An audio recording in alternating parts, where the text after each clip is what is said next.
Hello students, welcome to my YouTube channel. हम आज class 10th maths का question paper जो है वो डिस्कस करेंगे। पेपर जो है वो हमारा काफ़ी इजी टू एवरेज की कैटेगरी में था। पेपर बहुत आसान था, बहुत एक्सपेक्टेड क्वेश्चन जो है वो इसमें आए हुए थे। तो आज हम इस वीडियो लेक्चर में जो है वो इसके जो है वो हमारा बुक वर्क यानी कि जो एमसीक्यूज, ट्रू फॉल्स और फिलिप्स को जो है वो डिस्कस करेंगे। आप जो है वो अपने आंसर मैच कीजिएगा और बाद में मुझे कमेंट में ज़रूर बताइएगा कि आपके कितने जो है वो स्कोर बना है। फर्स्ट क्वेश्चन है हमारे पास, the common difference of an A P whose nth term is a n is.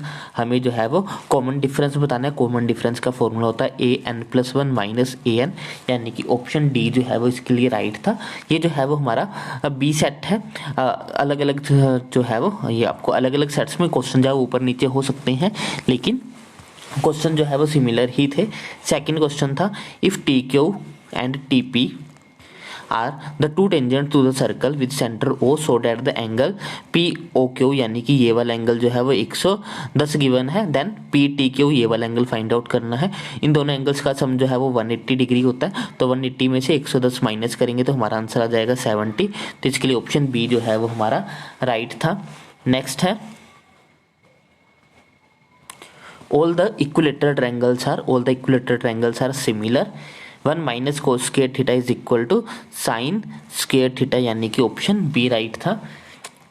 if in a triangle ABC angle B is at right angle then what will be the value of sin A plus C upon C। तो A plus C जो है वो हमारे पास 90 degree हो जाएगा, divide by 2 करेंगे 45 आ जाएगा। sin 45 की वैल्यू होती है 1/√2, यानी कि इसके लिए ऑप्शन डी जो है वो हमारा राइट था।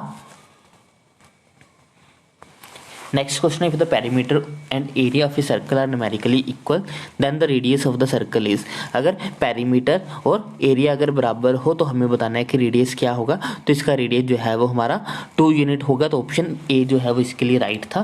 The curve surface area of cone का curve surface area pi r l होता है। The volume of the solid formed by joining two basic solids will be actually be the dash of the volume of द कॉन्स्टेंट, तो ये equal to the sum of होता है, तो इसके लिए ऑप्शन ए हमारा राइट था। नेक्स्ट है, which of the following formula is use to find the mode. Mode को फाइंड आउट करने के लिए हम कौन सा फॉर्मूला यूज करते हैं, तो मोड को फाइंड आउट करने का जो फॉर्मूला है वो है ऑप्शन डी, ये जो है वो हमारा राइट आंसर था। नेक्स्ट क्वेश्चन था,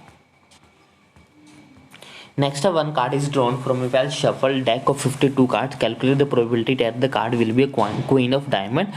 queen of diamond होनी चाहिए, यानी कि वो सिर्फ एक ही होते हैं 52 कार्ड्स के अंदर, तो इसकी प्रोबेबिलिटी हो जाएगी 1/52। ऑप्शन डी इसके लिए राइट था। विच of the following number can not be the probability of an event.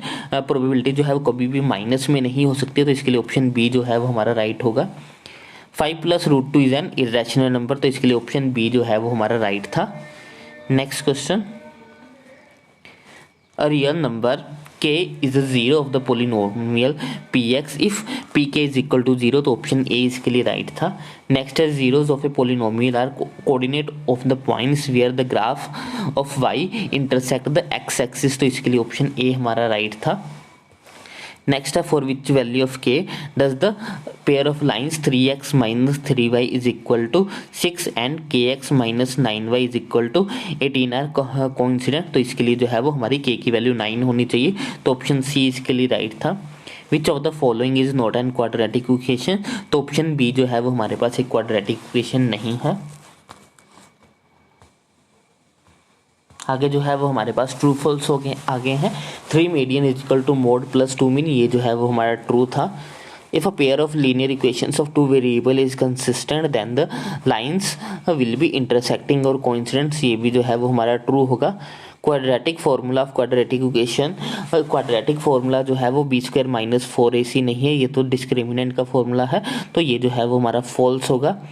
The opposite side of a quadrilateral circumscribing a circle subtend supplementary angle at the center of the circle, ये हमारा true था। Next है, cos a is the abbreviation use for the cosecant, को तो ये cosecant के लिए नहीं, कोसाइन के लिए होती है, तो ये हमारा फॉल्स था। 0.20 लाइज ऑन एक्स एक्सिस, 0.20 जो है एक्स एक्सिस पे लाई करता है, ये हमारा ट्रू होगा। Every composite number can be factorize as product of prime numbers, ये हमारा ट्रू होगा। नेक्स्ट आगे हमारे fill ups, the probability of an event plus probability of an event not E is equal to, probability होने की और ना होने की इक्वल टू 1 होती है, तो फिर इसका आंसर हमारा 1 था। वॉल्यूम ऑफ सिलेंडर होता है pi r square h, circumference of circle dash into diameter, तो पाई इनटू डायमीटर, तो यहाँ पे पाई आना था। The distance of point X Y from the origin, ये होता है root of X square plus Y square. In the given figure given below D E parallel to B C, find the value of A D, हमें A D की value find out करनी थी, ये आ जानी थी। ये इसका हाफ करेंगे तो हमारे पास जो है वो 3 आ रहा है, इसका हाफ करेंगे तो हमारे पास जो है वो 2 आएगा, तो यहाँ पे जो है वो आंसर हमारा 2 होना चाहिए था, तो इसका राइट आंसर जो है वो 2 था।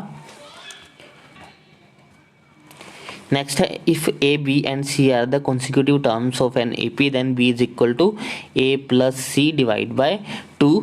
नेक्स्ट है if A1 upon A2 not equal to B1 upon B2 is equal to C1 upon C2, ये जो है वो हमारे पास इस ये कंडीशन है हमारे पास यूनिक सॉल्यूशन की, तो इसका यूनिक सॉल्यूशन आंसर आएगा। तो ये थे हमारे आंसर्स। आई होप आपने जो है वो अच्छे से अपने क्वेश्चंस मैच किए होंगे। कमेंट में जरूर बताइएगा कि आपने कितना स्कोर किया। Thanks for watching, bye bye, take care.